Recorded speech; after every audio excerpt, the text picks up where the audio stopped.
Hey guys, it's Brady. I know you normally don't see me on my own YouTube channel doing this. I've not done a video in front of the camera since 2019, or right when the pandemic happened, whenever I asked if anybody needed any video help. But I was setting up this new lighting setup for the studio, and I was like, oh, let me just check it. But while I was setting up, I was like, oh, let's see what it looks like on cameras. And I was like, I really think I have something to share. What I want to talk to you about, this is going to be very short. It's just something on my heart, and hopefully it can bless you. Or it's not really a church thing. It's really a personal thing that I struggle with, that I believe most people struggle with. But I've been, for the last 2 weeks, been looking at this great resignation that's happening in our country right now. They're saying there's like 10.8 million job openings in the United States of America, and there's only 8.2 million people to work those jobs. It's crazy. I mean, if you've ever wanted to have a job, now's the time. There's tons of them to have. But people are not taking them, and people are quitting their current jobs and honestly not necessarily going back to work.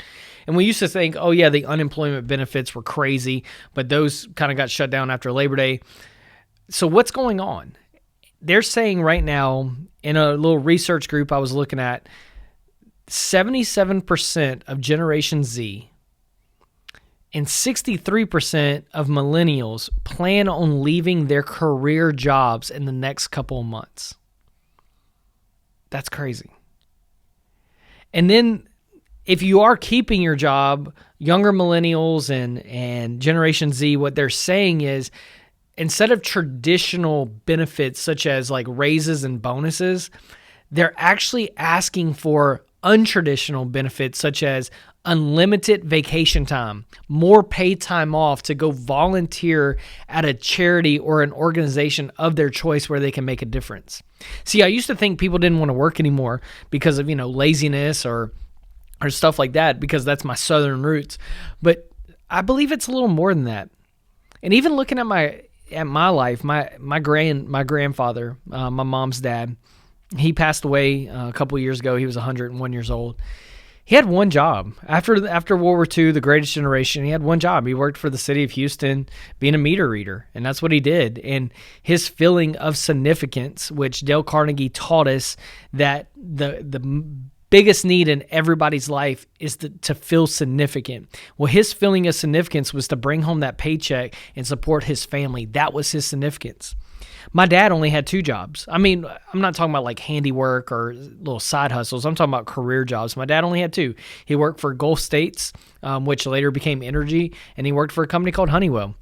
I'm the anomaly. I've only had one job my entire life. The church I work at, I'm actually going to be here next year, will be 20 years of working at the same job. I plan on having one job. Now, also I have a side business, not YouTube videos, but wedding filmmakers, commercials, all that kind of stuff. I do that on the side. But my main job is working at the church.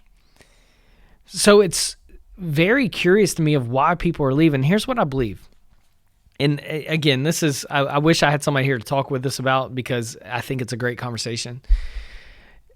Used to, the word success was really big. Last night, this is probably why I want to film this video. Last night I was invited to speak at our youth ministry with all of the youth pastors that we've had at our church. Our church is 38 years old, and we've only had 4 youth pastors. I was the 3rd. So I was invited to speak with all 4 of us last night. And the word success came up, like be a success in your life. And I used to think success meant one thing. Tons of money in the bank, do whatever you want to do, private jets, whatever it is. I used to think that's what success was, because watching, 1980s business movies, that's what success was. The Secret of My Success, one of my favorite Michael J. Fox movies. That I used to want to be in a boardroom like that. That's what I used to want to do, because I thought that was success. But the older I get, I just turned 39. I realized that if someone came right now and offered me X amount of dollars, let's say, $500,000 a year, to do something that I really wasn't passionate about, I would probably take the job just based off of like financial reasons, but I'd probably quit within 2 months. And the reason why is because my life, I want to make a difference. I want to be significant. I want to make a significant impact on my world. That's why I still work at the same job I have for the last 20 years, because I feel like this job, working at a church, is making a difference in people's lives.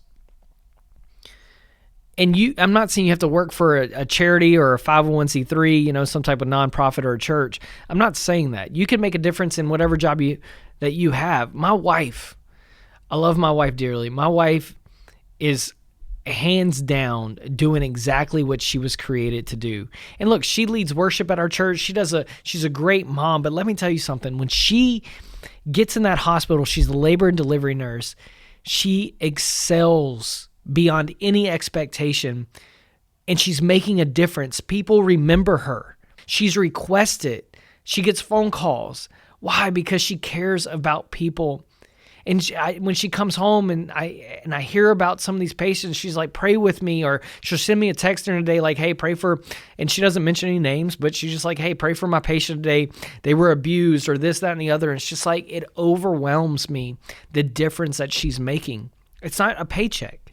The paycheck is awesome, because without the money, we can't eat. And I get that.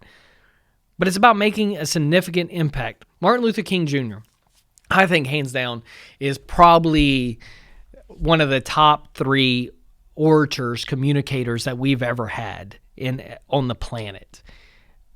And we all know the I Have a Dream speech, or the letters from Birmingham jail. But there's a lesser known speech that he gave. I believe it was either in Cleveland or Chicago.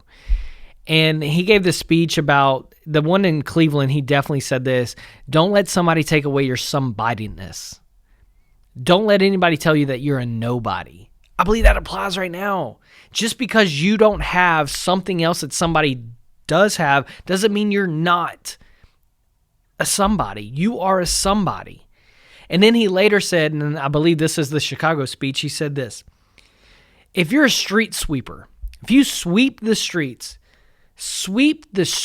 like Michelangelo painted or Beethoven composed music.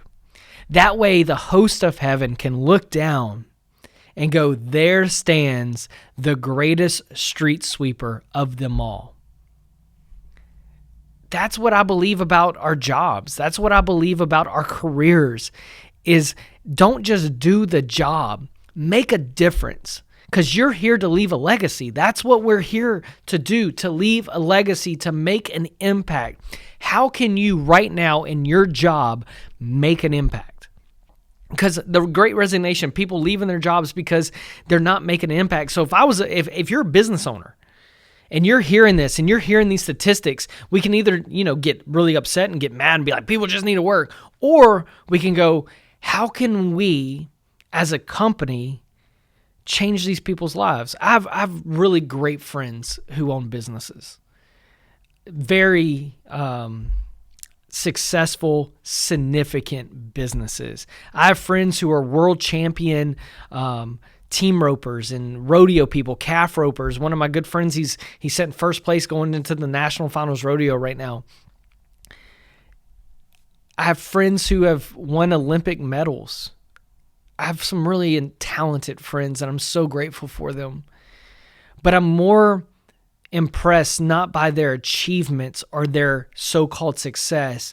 I'm so impressed by their significance, that they are making a difference in somebody's world. One of my friends who owns a construction business, he has a Bible study every Friday morning that he invites his employees to, and he's growing them in the things of God, making a significant impact. And the whole idea is that I want to leave people better than where I found them. So if you go work for this friend of mine's company and you work there for 6 months, you're going to leave a better person than you were when you showed up. That's leaving significant changes. So if you're a plant worker or you're a student, how can you wake up each day and go, how can I make an impact? What can I do? The world needs street sweepers.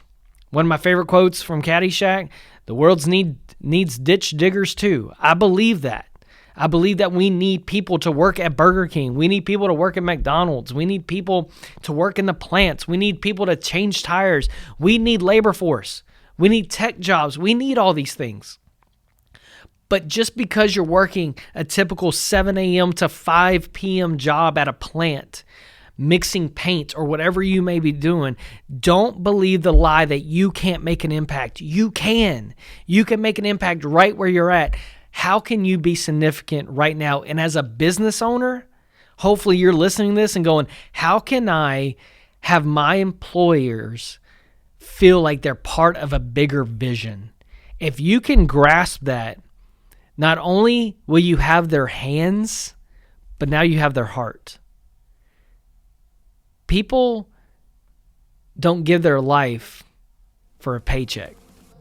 Now, people do, but people give their life to a bigger vision. So what can you do to give people that bigger vision? Thank you for listening to my long rant. Again, I was just setting this up. I don't know if I'll do another one, but hopefully this blessed you. Hopefully this made you think about how you can leave an impact. Maybe I'll catch you on the next one.